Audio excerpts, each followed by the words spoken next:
અંકલેશ્વરની મમતા children હોસ્પિટલના તબીબે એક ગરીબ આદિવાસી પરિવારના ડાયાબિટીસથી પીડાતા 2 વર્ષના બાળકની વિનામૂલ્યે સારવાર કરી.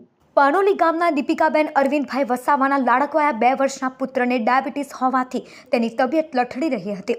પુત્રની હાલત બગડતા અરવિંદ વસાવા તેમની પત્ની દીપિકાબેન અન્ય હોસ્પિટલમાં સારવાર અર્થે લઈ ગયા હતા. જો કે સારવારનો ખર્ચ વધુ હોવાથી તેઓ લાચાર બની ગયા હતા.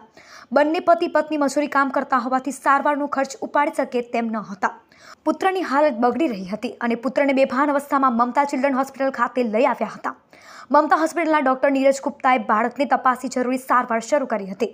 ડોક્ટર નીરજ ગુપ્તાએ તાત્કાલિક પરિવારની હાલત જોઈને તમામ સારવાર વિનામૂલ્યે કરવાનું જણાવતા માતા પિતાના ચહેરા પર ખુશીની લહેર પ્રસરી ગઈ હતી. ડાયાબિટીસથી પીડાતા બાળકની વિનામૂલ્યે દવા સહિતની ટ્રીટમેન્ટ શરૂ કરી આજે બાળકની હાલતમાં સુધારો થતાં માતા પિતાએ તબીબનો આભાર વ્યક્ત કર્યો હતો. પાનોલી ગામની છું, દીપિકાબેન અરવિંદભાઈ વસાવા. મારા છોકરાની ઉંમર 2 વર્ષ છે અને હું એમ બીજા હોસ્પિટલમાં ગઈ અને એ લોકોએ ખર્ચા જેવું વધારે કીધું ને મારા છોકરાને ડાયાબિટીસ શુગર જેવું છે. એ લોકોએ ખર્ચો કીધો એટલે માથી નથી અમે ગરીબ માર કાઢી લાવીએ એમ કરીને હું આ મમતા હોસ્પિટલમાં આવી છું. આજે 10-11 દિવસ થયા પણ મારું છોકરું હેલ્ધી છે અને ડૉક્ટર સાહેબનો એટલો આભાર માગ્યો. મારું છોકરું એક જ હતો, ઓળવા પાઠરવાનો છોકરો જ હતો એક જ ને 2 છોકરીઓ છે મારી નાનલી હજુ. બસ મારું છોકરું હાવ થઈ ગયું એટલું બસ. અને અહીં ગાડી મને મફત જ સારવાર મળી છે, નથી મારી હારે આયુષ્માન કાર્ડ બી નથી. હું ડૉક્ટર નીરજ ગુપ્તા મમતા હોસ્પિટલમાં બાળકોના ડૉક્ટરની ફરજ બજાવું છું. અમારે ત્યાં એક બાળક આવ્યું હતું જેને ગંભીર અવસ્થામાં અમારી હોસ્પિટલમાં આવ્યું હતું.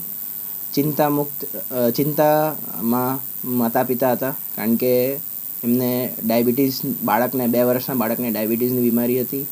બાળકને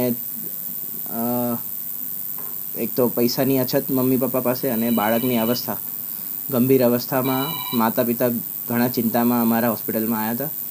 એ ટાઈમે અમે એમને આશ્વાસન આપીને આજે સારી રીતના સારું કરીને હજી સારવાર બાળકની ચાલુ છે.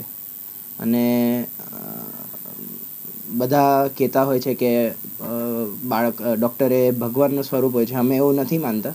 અમે બી ઇન્સાન છીએ અને ઇન્સાનિયત બતાવીને અમે આ બાળક પાસે કોઈ ચાર્જ લીધો નથી.